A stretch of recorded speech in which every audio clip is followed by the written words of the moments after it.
Hi friends, ఈరోజు మిరియాల చారు పెట్టుకుందాం. మిరియాల రసం, టమోటా, చింతపండు కడిగేసి అవి నానబెట్టుకోవాలి. ఇందులో కొంచెం సాల్ట్ వేసుకోవాలి. ఇందులో సాల్ట్ వేస్తాం.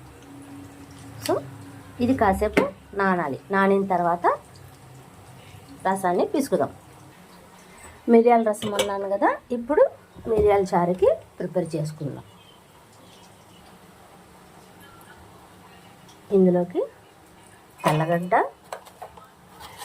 జీలకర్ర, మిరియాలు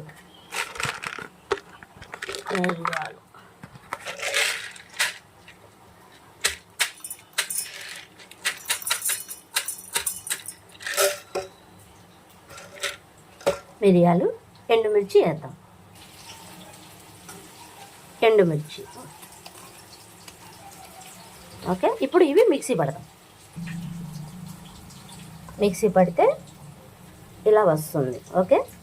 ఇప్పుడు నానిన టమోటాలు, చింతపండుని మనం పిసుకుదాం. ఇప్పుడు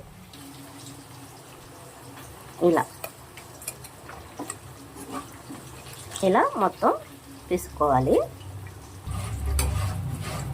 మనం నానబెట్టినటివి ఇలా పిసికిన తర్వాత మనకి ఇలా వస్తుంది. ఇందులో పసుపు వేసాను. రసం పౌడర్ కావాలంటే రసం పౌడర్ వేసుకోవచ్చు. నేనైతే కొంచెం వేసాను రసం పొడి. ఓకే. ఇప్పుడు తిరమాత పెట్టుకుందాం. ఇప్పుడు రసం తిరమాత పెడదాం. కొంచెం ఆయిల్ పోసుకోవాలి.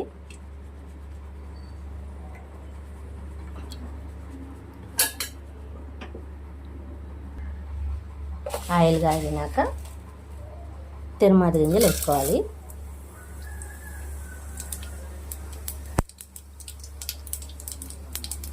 కరేపాకు వేసుకోవాలి.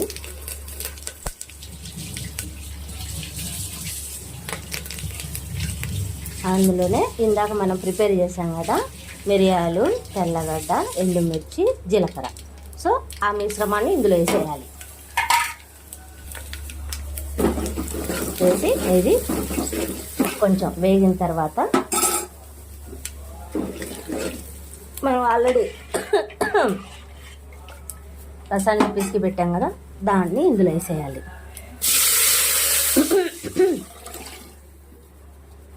ఇది ఇప్పుడు పొంగొచ్చేదాకా వెయిట్ చేద్దాం. రసం అంతా వేసాక ఇలా ఇప్పుడు ఇంకా పొంగొచ్చినాక మనం స్టవ్ ఆఫ్ చేసుకోవాలి. పొంగొచ్చేదాకా వెయిట్ చేద్దాం.